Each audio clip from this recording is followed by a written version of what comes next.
It's serious crime. I don't know if it's organized crime.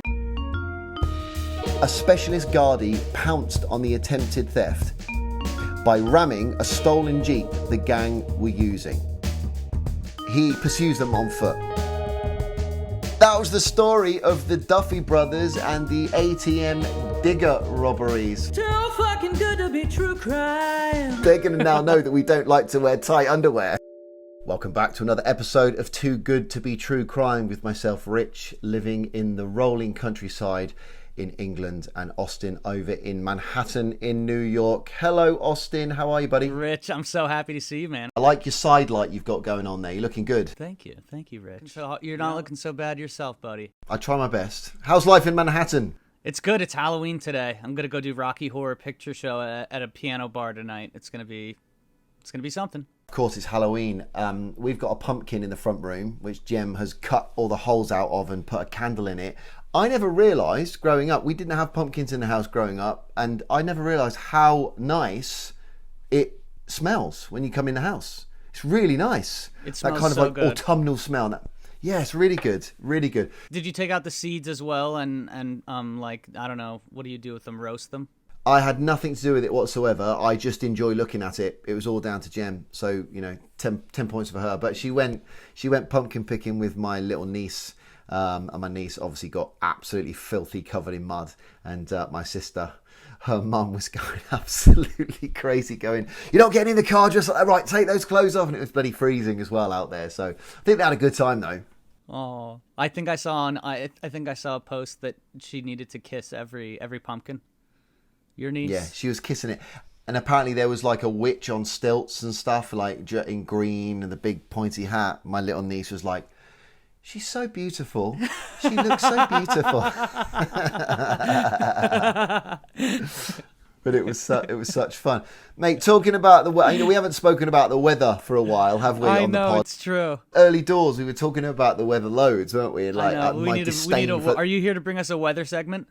Well, kind of, because do you know what my new favourite thing is? It kind of relates to the weather, because obviously as it's we're getting closer towards Christmas now, and the nights are drawing, the clocks in the UK now have gone back, so it's dark at like 4:30 in the evening. I have to say, temperature-wise, not too bad. It's a little bit damp here and there, but I don't mind it at the moment. So if it stays like this up to Christmas, I'm absolutely fine. But the one thing I do find is a struggle as it starts to get colder. It's drying your clothes, like it drying, because you have to dry your clothes in the house. They stay damp, and then they just smell a bit like musty. It'll smell like a wet dog or something. Sometimes you're like, these got to go through the wash again. But let's lay this out for a second, because I feel like there's a British American thing going on here. Right. Why is it harder to dry your clothes in the winter? I think, well, it depends on how much and how long you have the heating on for, because obviously if you don't, as we know, we're living in a crisis at the moment and everything's so bloody expensive. We haven't had the heating on yet, we've not needed to, but the air temperature in the house is colder than it would normally be in the summer. So obviously the air temperature, it's not drying the clothes as quickly, right? So the longer the clothes sit damp, the more likely they are to smell, which I don't like. And then you have to wash them again, and then so you got the washing hanging up again and again and again. See what I mean? So why don't you dry your clothes in the dryer? Well, we don't have a dryer in the house again because it's ridiculously expensive. This is what I was suspecting. This is the difference. I think in my experience, most American houses, if they have a laundry machine in the house, they'll also have a dryer. Washer, dryer, dishwasher. So we only have the space for a dishwasher and a washing machine. Now, we do have the ability to go to the laundrette around the corner, which I did go to this afternoon. So when it comes to sheets and towels, do you know what? I'm going to stop myself. Is this really boring for the pod?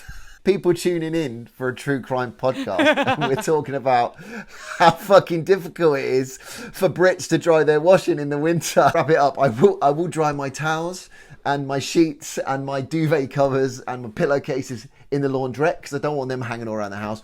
But I don't want to put my grundies in the tumble dryer because they shrink and it's it's uncomfortable around my essentially around my sack. And I just don't want that tension. Do you know what I mean? I don't want that tension around that. Sometimes it's nice to have that little extra support, though, isn't it? It is sometimes if you're doing like a physical or rigorous activity like playing some sport or going for a run, don't mind having a bit of support. But when I'm relaxing with Netflix, I want to be hanging a bit looser, if I'm honest. We've hung it loose now for a couple minutes. We got in our weather, our winter chat, but we know what the listeners are here for. It's gritty, dark, true crime. That's what we're all about here, yeah? I know. We'll get into it, but it's quite funny, isn't it? How literally just before we started recording, we were talking about our in-laws are going to listen to this podcast, and do we censor ourselves, or do we just hang it all out there and talk about? Apparently, how the much answer's we don't... no. No, they're going to now know that we don't like to wear tight underwear.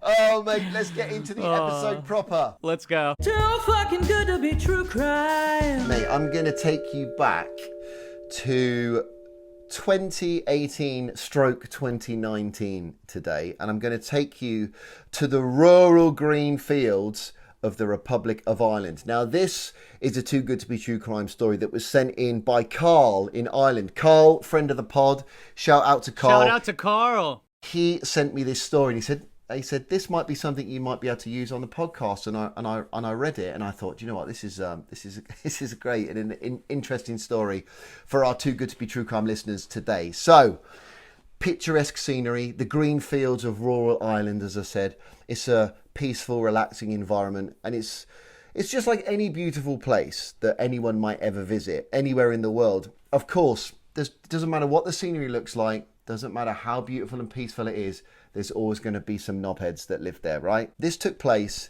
in a place called Virginia in County Cavan on August the 14th, 2019.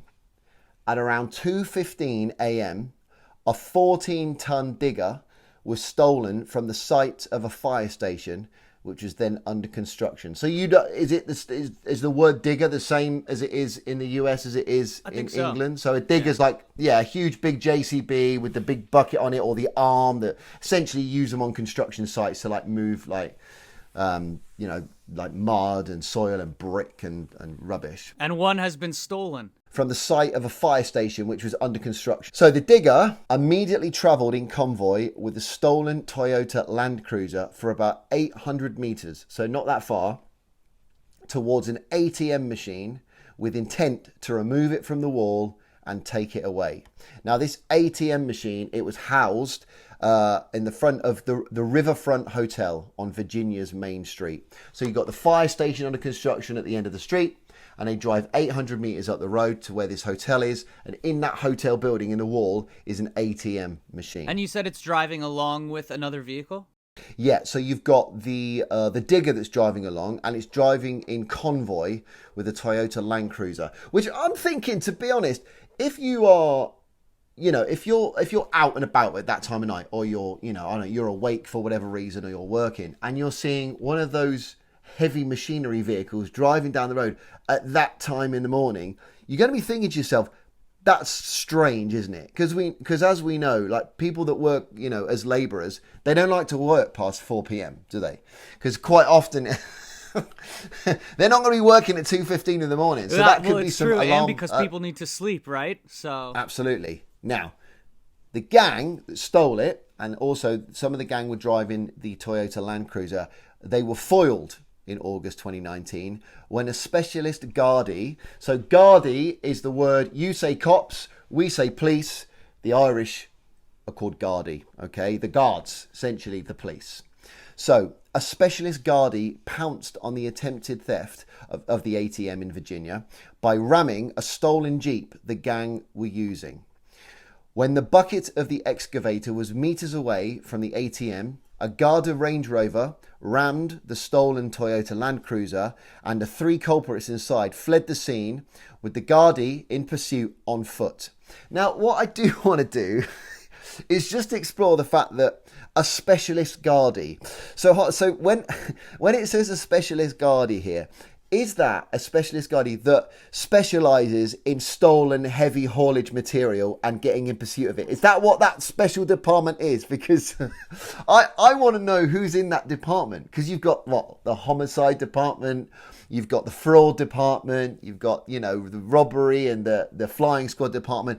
Oh, We've also got the department that covers stolen heavy haulage vehicles. That's just down the corridor on the right there. You got Clive and Bert in there. Go and see them. In episode 1, we heard from a chess detective. I'd love to imagine that this guy is a specialist from the chess division. He's a chess detective. He's just spending his night out, and this has got to be the most exciting fucking night of his life. It's kind of quite Grand Theft Auto shit. Yeah, it really is. So yeah. So they escaped on foot, and he like pursued them like foot race, like trying to catch them up. So from what I'm ascertaining from this, that I'm presuming that they had them under surveillance, this gang, because there's no way, just literally purely coincidentally at that time in the morning in rural Ireland, that there's going to be like a cop that feels, you know, strongly enough to give chase. So obviously this specialist department has either been created or previously existed. So he pursues them on foot. Now, the reason why I say I think that they were already under surveillance is as follows.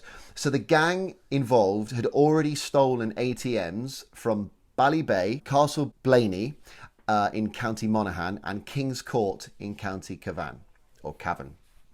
Plus they'd stolen 2 ATMs on the same night in Kells, County Meath. So these are all different parts of Ireland. And that was between December the 16th, 2018 and April 19th, 2019.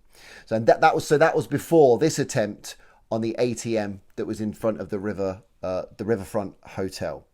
So this was a 6th time that they had, this is the 6th robbery that they'd orchestrated. So they'd done 5 before and they'd not been caught, and this was the 6th one. So I'm presuming the surveillance started after the previous robbery, so they had them under surveillance, so they knew this one was going to happen. And their previous robberies were ATM involved? All ATMs. Yeah. They'd stolen 5 ATMs. Damn. So, yes, and through the same route. So they'd stolen or they'd rented diggers, and it was the same system. So wow. They'd smash them into the building and try and drag the ATM out and then take it away. The total amount stolen over the 5 successful ATM thefts was €790,000. So that's what they'd drawn from the ATMs. €790,000. I don't know how much cash is kept in an ATM. Do you? No, I have no idea. That doesn't it must be a hell of a... That doesn't seem like it's worth it. If you had to steal 5 or 6 ATMs, but you didn't even make €1 million. Well, I guess it's €750,000, and for the sake of like an hour or two of your evening, I'm just going to pop out and get an ATM. It's not a lot of hard work to, to get that kind of money. It also doesn't sound like a lot of hard planning. We've had stories where these guys are like planning for months and months on end, and this just sounds like they were bored one night and they were like, "Fuck it, you know what we could probably do? Let's get a digger. Let's steal a fucking ATM." They could have just been in like the local pub, like listening to the sort of the Irish music, drinking some Guinness, and suddenly one of them perhaps sees a digger going past and comes up with that idea and says, "Hey lads, what do you think about this?" That's what it sounds like. I'm also thinking 790,000, like you said, it isn't, in a grand scheme of things, a lot of money for the potential sentence they might get, if they were to get caught. But also, Dublin is so expensive, and I'm not sure about the rest of Ireland, but I'm presuming it's fairly expensive to live there. Like 790 grand, I don't think that's even enough for a decent deposit in Ireland, to be honest. It's so expensive. It really, really is. So they're not actually going to be able to buy much with that 790 grand, I wouldn't have thought. If you lived above the ATM, or you're like a guest in the hotel that night, that's definitely going to draw some attention to you as well, isn't it? Because you're going to be thinking, I mean, imagine if you wake up for the toilet in the middle of the night, and you go into the toilet for like a midnight dump or something, and then suddenly you hear this massive fucking digger come through the wall, drag out this fucking ATM. Mate, the floor could give way. You could fall down the toilet, couldn't you? It'd be absolutely horrendous. I would probably think the building's collapsing or something. Yeah, because also what I'm confused about here is that it's taken to get to robbery number 6 before anything is kind of done about it. Because I'm thinking these places are quite rural. They're not enormously populated. Surely someone's going to know someone that knows someone that did the robbery, right? And if you see them in their digger at night time, put 2 and 2 together. I say who knows? shut down all the ATMs in town.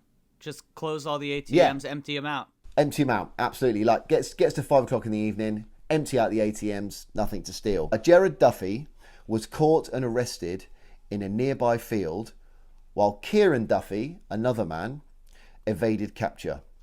Kieran Duffy was later arrested in the afternoon of August 14th, where he was discovered hiding in the toilets of the Riverfront Hotel. So Of the same the hotel. the hotel that he'd robbed of the ATM, he was then found hiding in the toilets of said hotel at that point. I mean, that is a quintessential returning to the scene of the crime. Why would you do that? You just get the hell out of Dodge, wouldn't you?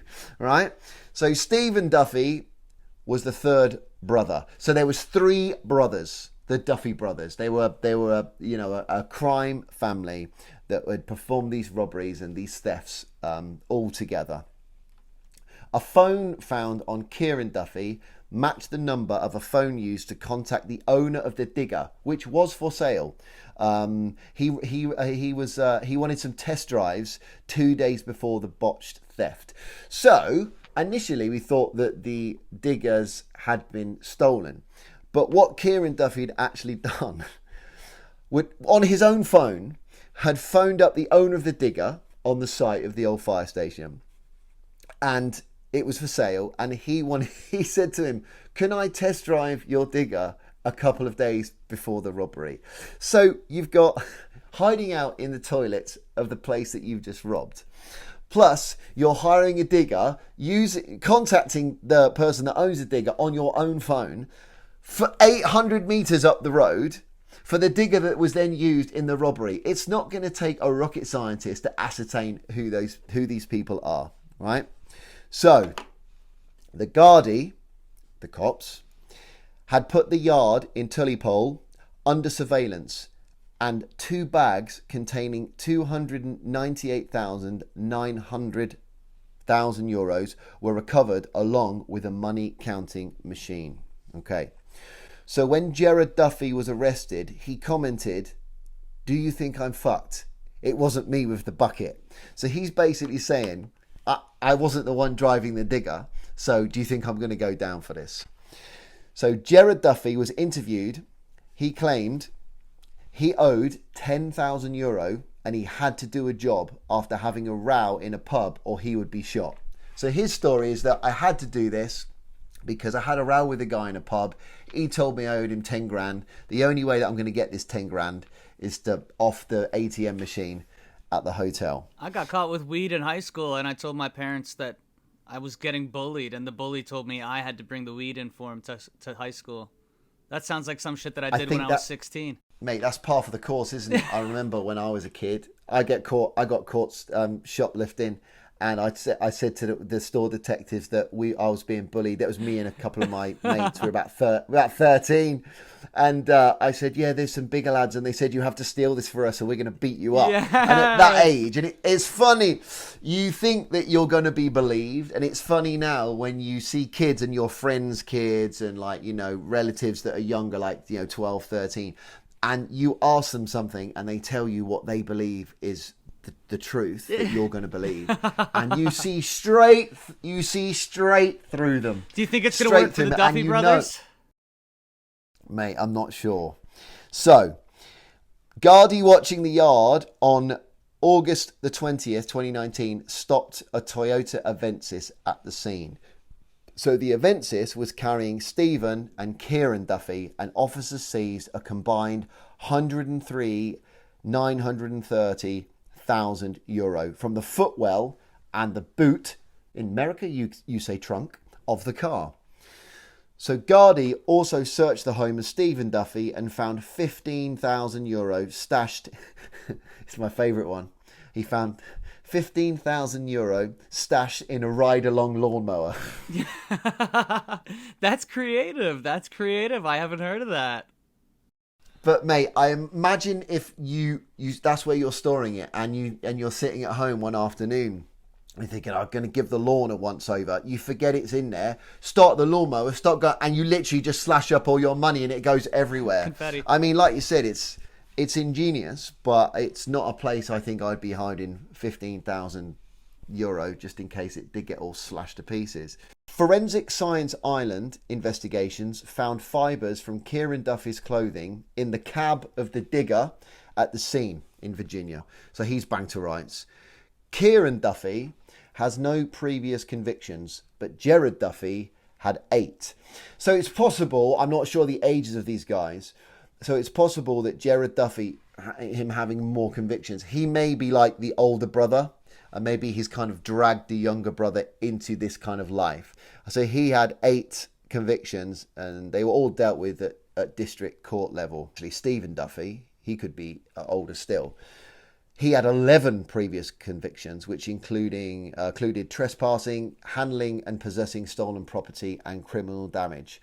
So I'm presuming he's not the nicest of fellas, is he? I mean, that's... I'd love to meet their parents, though. Yeah, I mean, they're really wholesome family, I would imagine.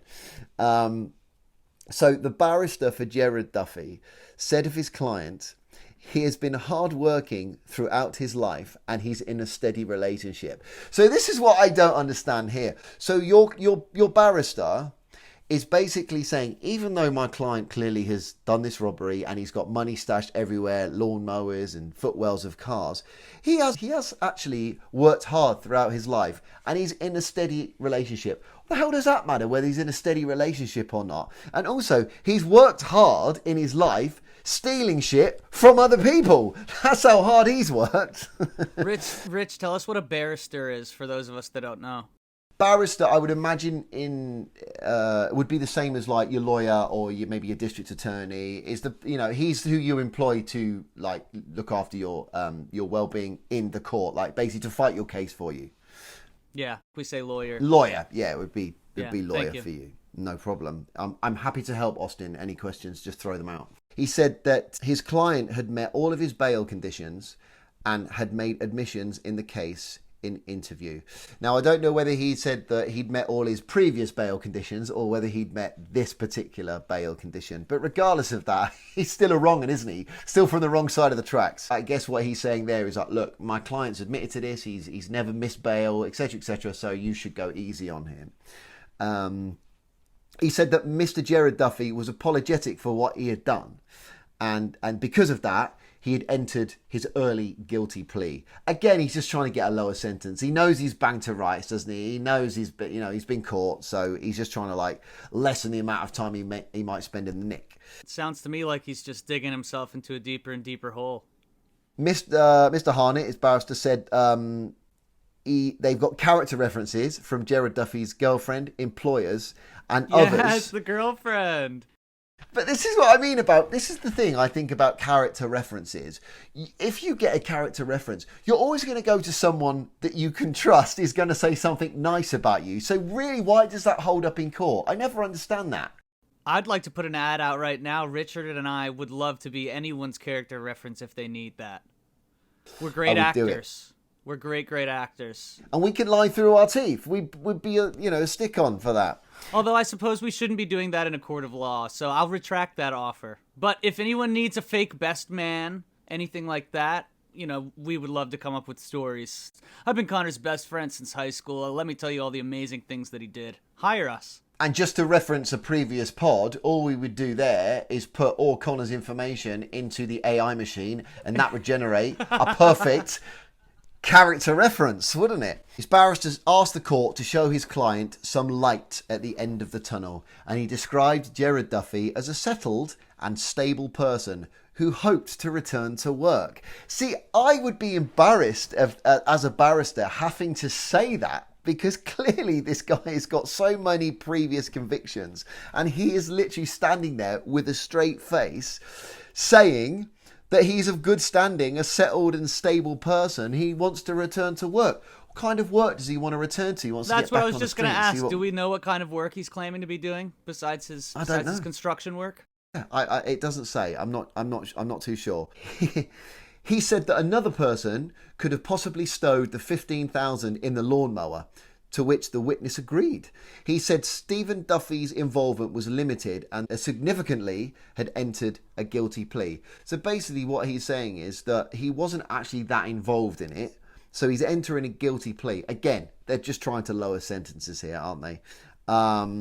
He said that his client had 2 children with his partner, had a strong employment history, and had written a letter of apology, knowing his actions will change his life forever. Imagine that. Right, okay. Imagine that being a more severe case. Imagine like you've murdered someone or like, you know, attacked someone and they've got brain damage for the rest of their life. And you go, do you know what's going to swing this for me? Give me a nice piece of paper. Give me an italic biro. I'm going to write a letter of apology. That's going to lower my sentence. Why would you do that? What an idiot. Counsel for Kieran Duffy said that Kieran Duffy had significant work and character references before the court and that he had expressed remorse. He said his client was a very different picture outside of the court and was a good friend, neighbour and colleague of good standing in the community. That clearly is just a barefaced lie. He's a good friend and neighbour and of good standing in the community. He's just stolen a digger from 800 metres up the road, driven it to the hotel and tried to remove an ATM machine from a wall, but yet no, he's of good standing in the community. Maybe he's one of those where he's like, their barrister? Did they hire like one of their friends as their barrister or something? This is like, the bar is so freaking low. This is the actual argument. They're good guys. There must be a really low bar in Ireland for this. Yes. It certainly seems that way, doesn't it? So, yeah, and I mean, again, it says Kieran Duffy apologised to his family, to his friends, the community, and neighbours for disappointing them. So they probably, I wonder if it's one of those communities where they go, oh, it's just Kieran being Kieran. Oh, that's just Jared. Oh, he's funny, isn't he, Jared? Oh, he nicked a digger. That's funny, isn't it? Oh, he brought down the wall in a hotel and people fell out of their beds onto the street. Oh, that's just Kieran and Jared being, they're a funny family. That's the Duffy Brothers for you. Clearly they're, you know, they're a crime family and they've essentially just tried to get away with as a lesser sentence as they can. And mate, they were remanded in custody at the Special Criminal Court and have still not been sentenced. And that happened back in 2018 and 2019. And this was in October 2023. So it's taken a long time to get this far. And still, we don't know what they're going to go down for. So I would imagine it would probably be till next year, 2024, where they may get sentences. So we'll I'll keep an eye on this and we'll revisit it in a future pod. But what do you think? So you got Stephen, Gerard and Kieran. What do you think their sentences should be? So if you think I think their sentences should be equal. All equal. So they're all privy to it. They're all part of it. But also what's happened is only one of them obviously was able to drive the digger. And obviously I'm sure they all would have taken turns if they could have. Do you reckon they flipped a coin going, I want to do it this time? Hey, but Jared did it last time. I want to drive the digger this time. It's my turn. Yeah, I don't know. I mean, I would imagine, and listen, I have no basis of reference whatsoever, but it's would the digger be classed as like a weapon? So would that be classed as armed robbery, do you think? Yeah, if you broke into a building, a hotel, and there's people staying in the hotel, you could have potentially hurt any building where someone could have potentially been using the ATM. You break the building, you could have hurt them. Exactly. So I guess we'll find out. But I mean, I think what is armed robbery? What's the sentence? That's about 15 years, 18 years. So they could get quite lengthy sentences. And remember, it is not just for this particular one at the ATM in the hotel. They've been found and convicted of the 5 others as well. So that's a lot. And they've it's theft, it's criminal damage, armed robbery potentially, potentially even an attempted manslaughter case as well, because if someone got injured on that time, and also it's that kind of pre-planned thing, that premeditated. It's serious and organized crime, isn't it? So that's got to carry a sense. Well, it's serious crime. I don't know if it's organized crime, Rich, but it's pretty serious. But it seems pretty disorganized. I feel like 20 years. I wouldn't be surprised if these guys got 20 years. It seems like if you give them something like 2 or 5 years, they're just gonna do it again. They're a family. They're gonna get back. They're gonna be right back at it. I think they've got to get something longer than that. So maybe 20 years. It's true, and there's obviously, it said earlier in the notes that there was 5 people involved, and yet only the 3 of them were actually caught. So there's another 2 people out there. So it's like some criminals, they're able to kind of still orchestrate their criminal empire from the confines of a prison cell. So you never know if it's yeah, as you said, it's not particularly organized. Yeah, but I think they probably like. I do question if the Duffy Brothers would be able to organize their crime syndicate from the cell, but maybe the other 2 people are mom and dad. That's my guess. Mate, it's possible. It's possible. We don't know where they're from, and we don't know the family history. But yes, I'm imagining Anne Ramsey in the Goonies as mom. I don't know if you remember the Goonies, but that's I do remember it very well. We're talking about here. So, mate, yeah, that was the story of the Duffy Brothers and the ATM digger robberies, which didn't go according to plan for those boys, and they have been caught. So there you go. That was that story, mate. So it's been another interesting and revealing story from the Too Good to Be True Crime podcast. I love that, and we got a story in from your friend. We would love to have more stories from listeners. So please, if you got a story for us, tell us something that happened in your life that is just too good to be true crime. I'm sure Richard's fiance has a couple too good to be true crimes just living with him. Mate, dozens and dozens and dozens. And of course, please like the podcast. I'm getting to the point now where I don't loathe myself for saying this, because I know it's got to be done. So we got to do it. Like the podcast, drop us a review. If you're watching this on YouTube, hello to the viewers. But mate, shout out to Carl again. Thanks for that amazing Too Good to Be True Crime, Carl. And as Austin said, please, if you have a Too Good to Be True Crime, send it in to us here at Too Good to Be True Crime, and we may talk about it on the podcast. And we will see you for another episode next time. See you later, Austin. Later.